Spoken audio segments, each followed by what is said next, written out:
and the hopes and dreams have long since vanished. In plane-to-plane combat, the MiG, Russia's finest fighter, was slaughtered at the rate of 14 to 1.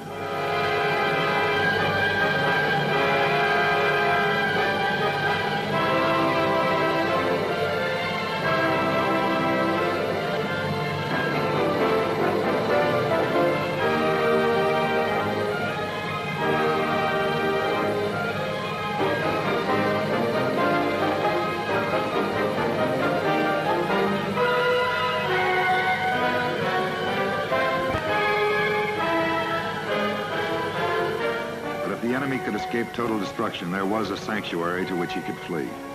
A privileged sanctuary, MacArthur called it. The enemy could flee into Red Manchuria, and there he would be safe. American policy did not permit pilots to cross the Yalu. The border was a barrier. Douglas MacArthur was a man accustomed to winning, and his motto, he said, was the old one of meeting force with maximum counterforce. But now, in this new kind of war, the enemy was being granted untouchable bases, while MacArthur's own operations were subject to what he branded as unparalleled restraint and handicap. He protested to Washington, and from the field he issued policy statements of his own. Douglas MacArthur was on a collision course with his commander-in-chief.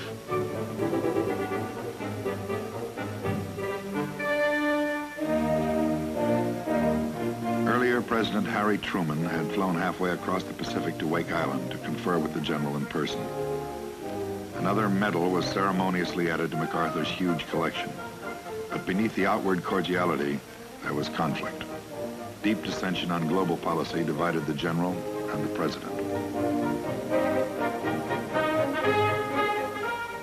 Then in Washington, Congressman Martin made public a letter from MacArthur in which the general openly endorsed action against the Chinese mainland, contrary to presidential policy.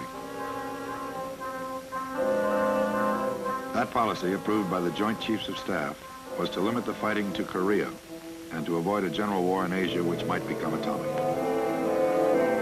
The president, with his Secretary of Defense, George Marshall, saw MacArthur's action as open insubordination. Together, they reached a momentous decision. Reporters were summoned from bed at 1 o'clock in the morning of April 11th, 1951, to get the astonishing news. And that night, the nation received an historic announcement from the president.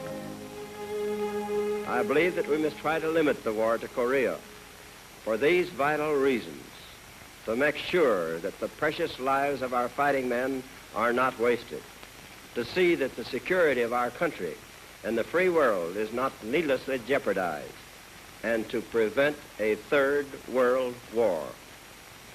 A number of events have made it evident that General MacArthur did not agree with that policy. I have therefore considered it essential to relieve General MacArthur so that there would be no doubt or confusion as to the real purpose and aim of our policy. It was with the deepest personal regret that I found myself compelled to take this action.